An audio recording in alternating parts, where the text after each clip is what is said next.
Hey guys, you're watching Z1 and Only. My name is AJ and we are back on Project Spark on the Xbox One. Okay, so I'm going to go through a couple of questions first that I think I'm going to be asked. So I'm going to get those out of the way.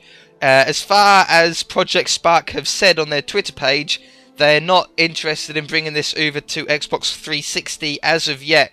They said possibly in the future they'll bring it to Xbox 360, but for the moment the beta is only on Xbox One and PC. I also have a couple of beta codes, spare beta codes for Project Spark. The codes will work on both the Xbox One and Windows, so if you don't have an Xbox One but you want to do it on your PC, you can still enter this sort of mini competition if you like. All you've got to do is put your gamertag in the comment section below, and I'm going to say use your gamertag just so it's a very easy way for me to be able to send you the code.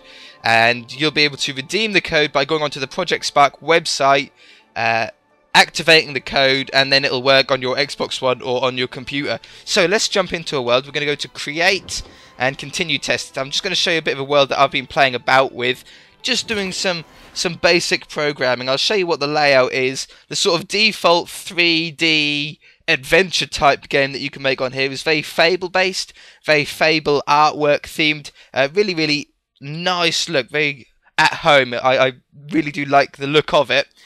So here we go. So here's my little, let's get off the ground, that's down, that's up, there we go. Still getting used to the controls. So I've got a little bit of a layout here, and I'm just going to press play. I'm just going to go on the test and I'll show you what I have it programmed to do so far, and then I'll show you what the program layout is and how you do it. So I've got my camera, and you can move around with the left analog stick.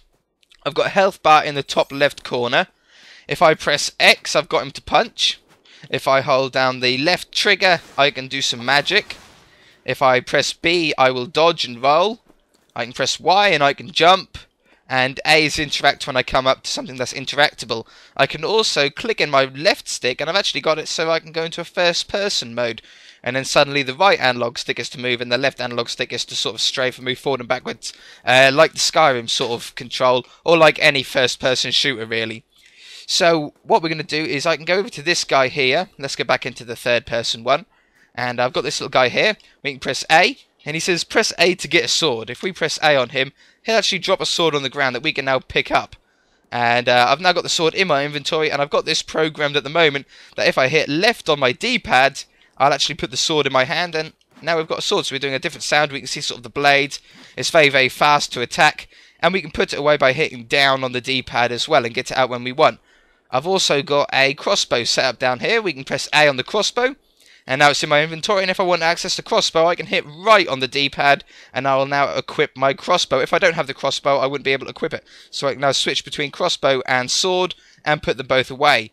As we can see in the distance here, I've got some goblins. I've set up some enemies, which will come towards us. So we can do a bit of melee. We can now back off. Their health goes down. We can use some magic on them if we want. And if we switch to the ranged weapon that I've got, now if I hit the, if I hit the melee button, not the melee button, the ranged button what I was using for magic, I will now shoot my crossbow that I've got in my hand. I can also take damage, and you'll see my health damage go down in the corner there. Switch and kill these guys now. And I've also got a bit of a healing method as well on here.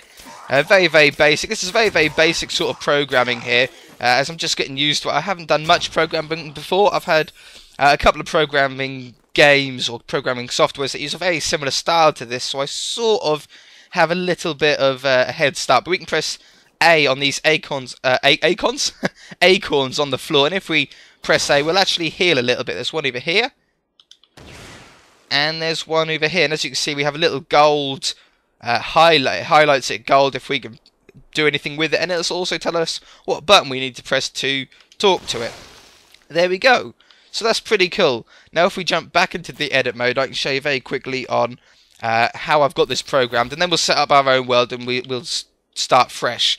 So in my player here, if I go down to the props, if I go into my brain of my player, this is how the programming works on this game. So let me sort of go through each line and sort of tell you what each line does. So everything in Project Spark is split up into a when and a do command.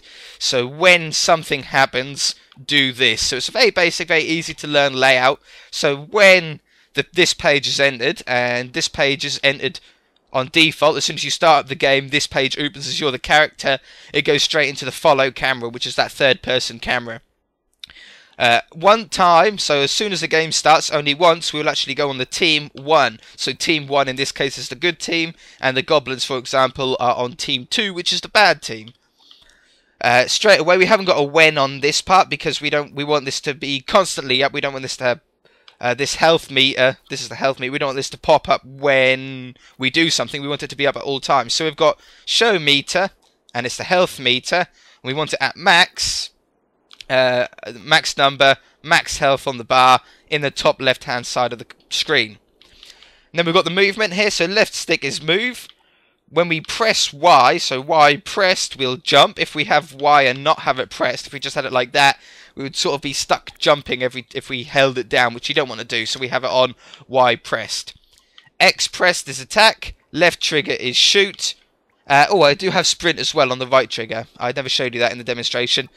And then we've got sort of the detecting system. So when my player detects an interactable object closer than 2, and this number thing's a little bit weird, I haven't quite figured out, but 2, let's say meters, it's 2 meters away, but numbers can also mean different things on here.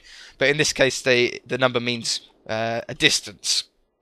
So when it happens that, and then this when is slightly in, if you notice, it's sort of tabbed in slightly, and that's because this will only run when after this is run. So after we've detected an object closer than 2 meters, it will highlight whatever it is, if it's the acorn, if it's the person, or whatever, and it'll highlight it yellow, which is why we get that sort of golden edge around the player.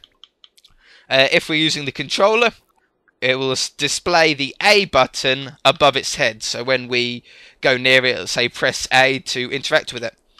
And then my controller's here. When when A is pressed, we will interact.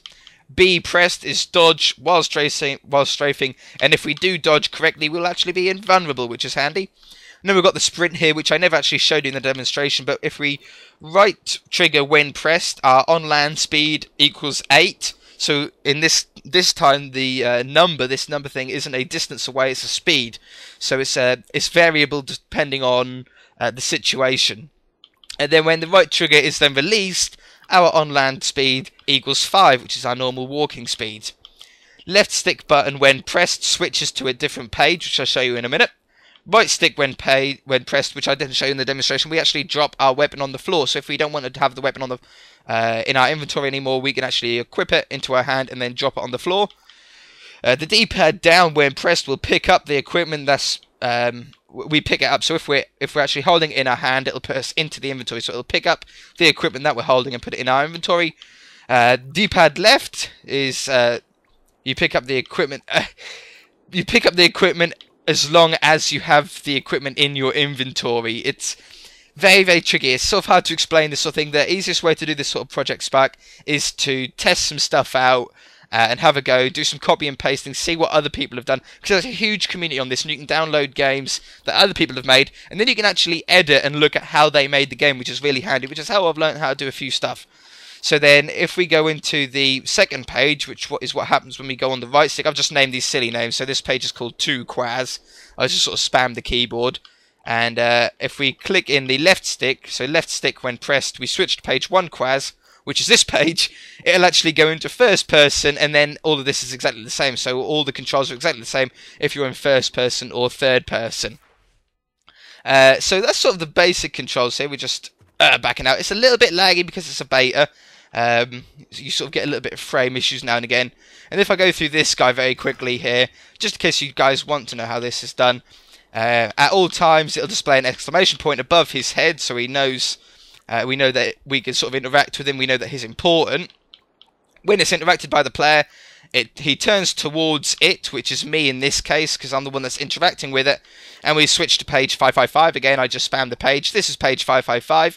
So as soon as the page is entered, the emotion is actually talking. So he'll actually talk to me, the animation will. And he will say, press A to get a sword. If we press A, once it will create a knife on the floor. And then it'll switch to page 321, which is this page. And now if we're interacted by the player, I turn towards it, and we go to page 556. And when this page is entered, he does the talk emotion again, and he says, "That's all I have." and then it counts down on the screen for a little while, and then switches back to page 321, which is this, and then we can just loop forward. So every time we talk to him after that, he just says, "That's all I got," so we don't get swords and swords and swords from him over and over again. The Goblin, how are we doing for time? It's a little bit of a time-consuming game, this, but it's really fun, really, really good. The Goblin, very, very quickly, before we just make our own quick map, is we've got once team equals 2. We've got the health meter. Instead of being in the top left-hand corner, it actually shows above each Goblin. And then if any enemies or the player are neutral near the object, my enemy equals it, which in this case is me. And then we've got the attack sequence here, so if the enemy is less than 2, and that's a distance this time again, we're going to attack it, or he's going to attack it, which in this case could be me or another player, or another NPC that we've got wandering about. It'll also light me up, so it shows that they've hit me, and it'll hit my enemy. And then it pauses, so it doesn't attack like constantly. I have sped this up to the default. The default goblins were very slow at attacking, and it was very, very easy to kill them, so I sped that up a little bit. And then we've also got sort of the move towards my enemy if the distance to my enemy is less than 20 meters, let's say, and the distance to my enemy is greater than or equal to 2, we will move towards it. So if it's within a range of 20, it'll start moving towards me. If it's under 2, it'll actually attack me. So anything between 20 and 2, it'll move towards me. So that's the sort of basic premise of the game, and you can add missions and little quests to it if you want.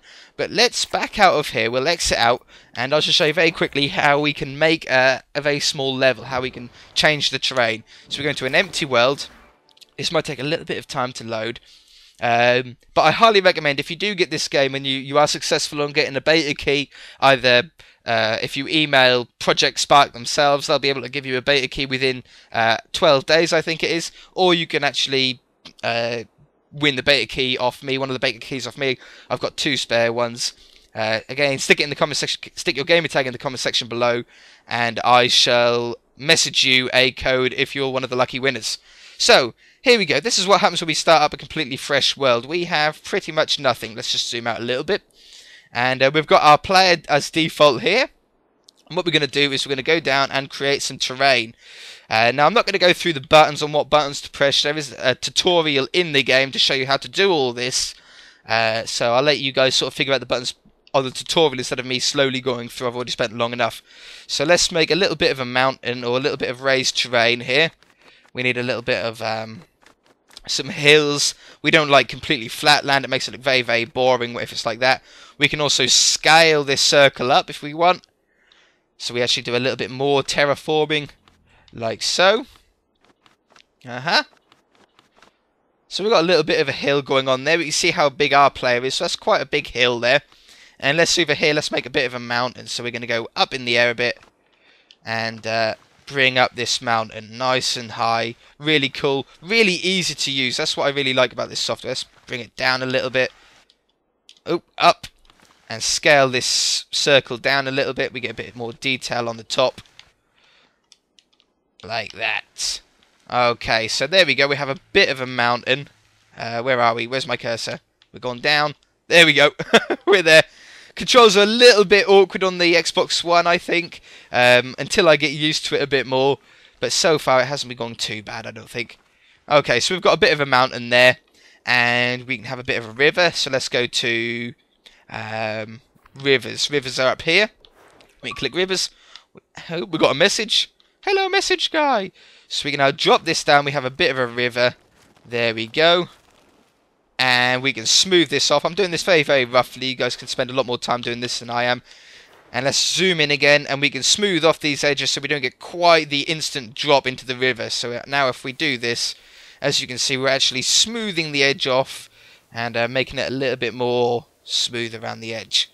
There we go. We'll just do a little bit. We won't do it all. Now, there is a really cool button on here, the Cubify button, which actually makes things look like Minecraft. If we do this, we actually make sort of a Minecraft looking terrain, which is really cool, and it'll change any terrain that I've got into cubes, like so. So we can do a little bit of that over here.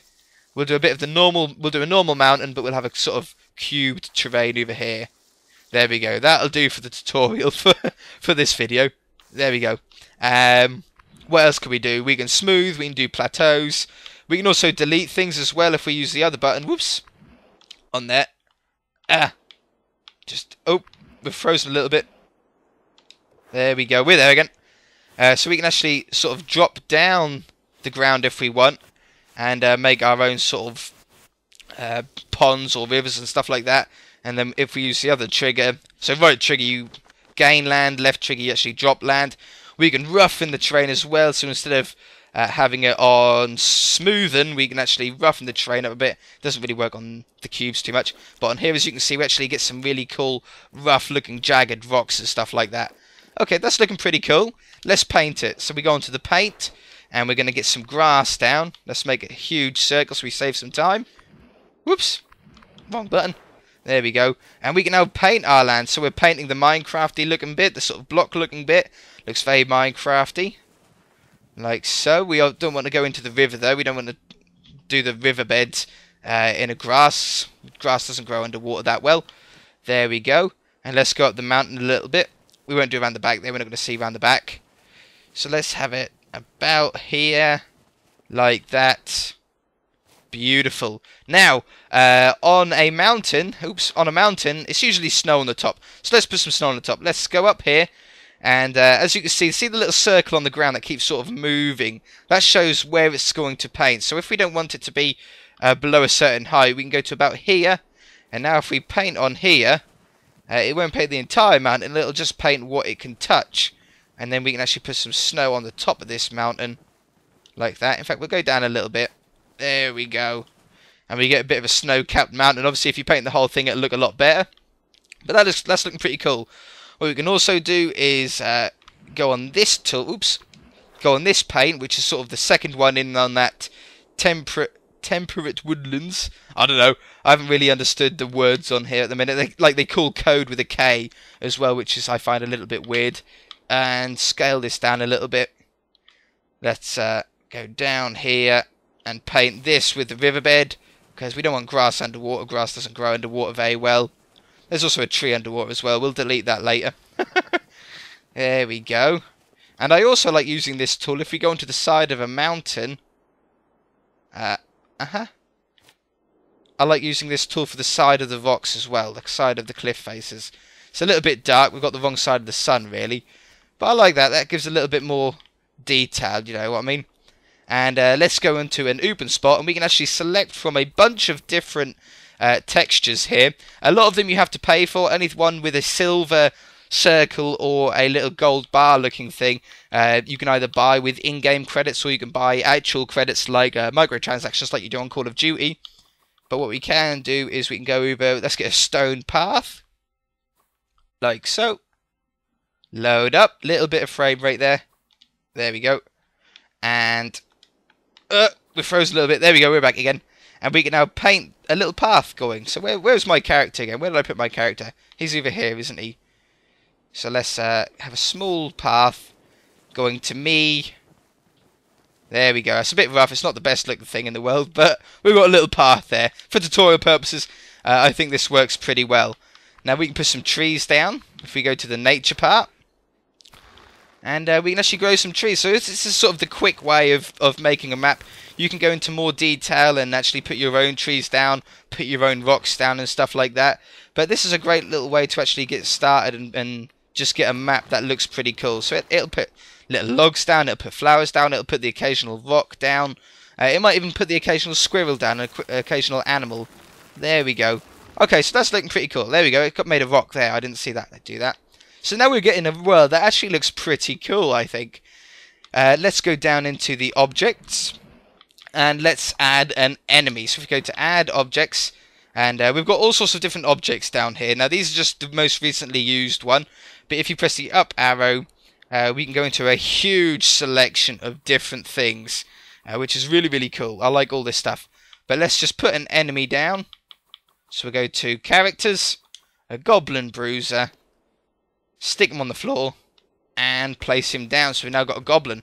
Now let's just double check that we've got our character set to be able to attack. So we can go into his brain. This will teach you all this on the tutorial if you do get the game, but we'll just show you anyway. So we've got X to attack. There we go. It's on there already. And we've got a health bar. So far there isn't a health bar over the goblin's head because that doesn't come as default. I programmed that in on the one demonstrated earlier. But we can now test the game. And where's that goblin? Where did I put him? Here he is. And we can now attack him. There we go. And we're now in our world that we've just completely made from scratch. From a very simple flat world with no terrain, no paint or anything like that. In about 5 minutes we've turned it into a really cool looking little level. And you can put a lot more work than I have into this demonstration here, this little tutorial bit.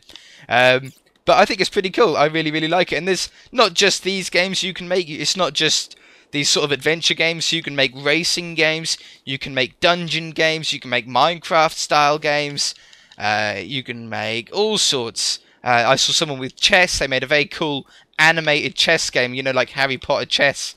Where the knight would go over and actually like attack the square that he wants to go in. All sorts. There's a little squirrel there. He'll actually, by default, run away from you if you get near him. There we go. He's trying to run away from me. Look. That's pretty funny. I like that. So let's go back into edit mode. And I tell you what, I shall set up one more thing, guys. I shall be right back. Okay, so I'm back here, and this is actually the first time I think you have seen my build. You can sort of see it on the Connect, you can see me moving about, and as you can see when I move about, the character on screen does. So I've just got this girl set up here, and we're going to program her to do something that we act out when we interact with her. So we can duck down, and she'll duck down, and we can tilt and move, and we can even close our hands, and it'll see us actually closing our hands, which is really cool. You can see it on the little mini screen there. This is my couch down here, by the way. That's why I don't know why it's coming up green. It seems to think that's a part of my body. So yeah, what we'll do is let me pick up my pad. We can hit the record button, and it'll actually record voice as well as movement, so you can actually do some voice acting. If you wanted to make a game like Skyrim or Fable or something like that, you can actually do your own voice acting in it and get people to come in, your friends, to be goodies and baddies and actually have speech in it. So if we... I don't know, what are we going to say?